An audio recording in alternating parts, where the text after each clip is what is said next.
So I'm really excited to be here to take you through the Fantasyland expansion. A couple things that I want to really focus on in this presentation. One is just the scale of this project. Some of you got to peek and go through the wall or through the construction pits yesterday and got to kind of see it, and, without the wall kind of breaking your vision. And the scale is just enormous. We are literally doubling the size of Fantasyland. And you can see here by this illustrator, or by the aerial photo, you have the carousel. It's right sort of in the upper left middle there by the blue wall. Look at the size of this project. It is enormous. It runs all the way down to the Walt Disney World Railroad line, clear down to the bottom right corner. It is huge. And it's very, very exciting.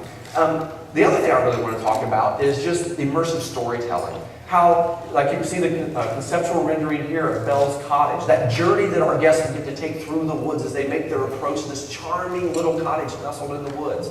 And, well, you can see in the photo down there to the right how we're bringing that to life. And it always amazes me to see the concept rendering we did 2 years ago, and then when you get in the field, how close we really come to visioning that.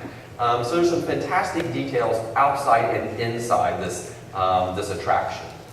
Well, of course, how do we make a giant beast castle look like it's a mile away and up into the mountains with the snow? Well, we do that with a lot of forced perspective. It's one of the great illusions that Imagineers uses to bring our attractions to life.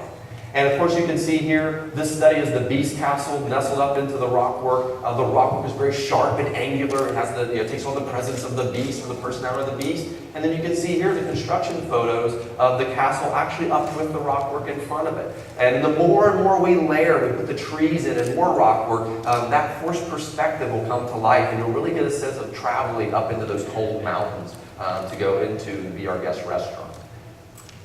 Of course, we have the little village from Beauty and the Beast. This is where you'll find Gaston's Tavern. You'll find the little bookshop or the merchandise shop from the film. But the centerpiece or the heart of this space really is the statue of Gaston and LeFou. This is a statue that Gaston has made. He has given it to the village in honor of himself, so it's in very Gaston fashion, very conceited. And it's really funny, he's using LeFou as sort of his footstool as his kegs of ale are spraying water everywhere because they've been shot holes in. It should be really, really charming and fun. Under the Sea Journey of the Little Mermaid. If you watch that film, that castle is in that film just for a brief moment. So when we sat down, we started looking at, well, what's the front door of this attraction? Where do we want to take our guests? Where do they want to journey to? Well, we actually went back and met with some of the animators from the film. And we talked about the detail and the storytelling, what that castle would look like. And then slowly from those meetings, we started concept renders, as you can see up here in the left-hand corner. And then after that, of course, we started construction. This is spectacular. The scale of it, the presence of it as the front door to Under the Sea Journey of the Little Mermaid is just going to be, just a very magical moment as our guests pass through. One of my favorite attractions within the park, within the Magic Kingdom, of course, is Dumbo. I love Dumbo. Of course, as Meg mentioned, we are doubling Dumbo. It will be a beautiful circus setting that will be the backdrop for Dumbo. But I think if you really go out and you look at this attraction, and the one on the left is open, you'll see some amazing detail in the elephants. And then just the centerpiece of the elephants fly around. We hit all kinds of little magical moments within the spinner, and it's going to be a great, great attraction for years to come. Of course, what circus would be complete without Casey Jr.? Casey has brought the circus to town. He's come in on the rail line. He's unloaded all these wagons full of monkeys and elephants and giraffes and camels. And this is going to be an incredible water play area for families. Kids are going to love it because the monkeys are spraying water hoses and elephants are squirting you. And Casey himself has some great water features. It's really going to be a lot of fun. You can see the photo down here. This was just from 3 days ago during installation. So we're getting very close, very close. Barnstormers. Well, every circus has a stuntman, and of course Goofy is our star stuntman for this circus.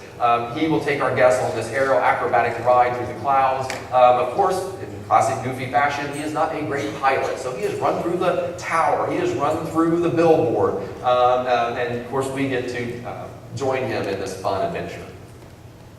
When we are done with the expansion, our princesses will have a permanent home in the castle, in the courtyard area. And I think this is going to be just an incredible space for our guests to enter into. It will be carved, with all the beauty of a castle setting, beautiful portraits up on the wall, very regal, very royal, very fitting for their presence here. So this will be a permanent home for our princess. And then the Seven Horse Mine Train. This amazes me. I talked about the scale of this project. This is a great example. The concept rendering up to the left is coming through the castle wall, and you can see the mermaid castle is barely peeking over the trees behind. Well, the foreground is the cottage, and that mountain where the train is coming out, believe it or not, if you look at the photo, that's what the steel is representing. The brown steel is the rhine steel, and the gray steel is our structural steel. So you're seeing exactly taken from the same angle, the photo and how we're bringing that illustration to life. But it is a huge, huge site. The coaster has a great presence. It really will be the centerpiece of the expansion when we're finished. And next, so we've shared, a lot of times we share with you the outsides of the building and what the facades might look like and the storytelling of entering into these attractions. We really haven't shared a whole lot of what's inside. I have a little treat for you. We haven't shown anyone this yet. We're going to show you a little video of the chandelier that's being placed inside Be Our Guest. There are 3 chandeliers. The main chandelier in the middle is 11 feet wide, 12 feet tall. And then the other 2 are designed a little bit smaller. These were almost exact replicas of what was in the film that Belle and Beast dance under. And this space is so immersive. Every time I walk in there, you are transported to that moment in the film where Beast and Belle dance around that ballroom. It is going to be exquisite and spectacular. I can't wait for everyone to come in and enjoy it. It's just going to be a very magical moment when we open the restaurant. Okay. So thank all of you.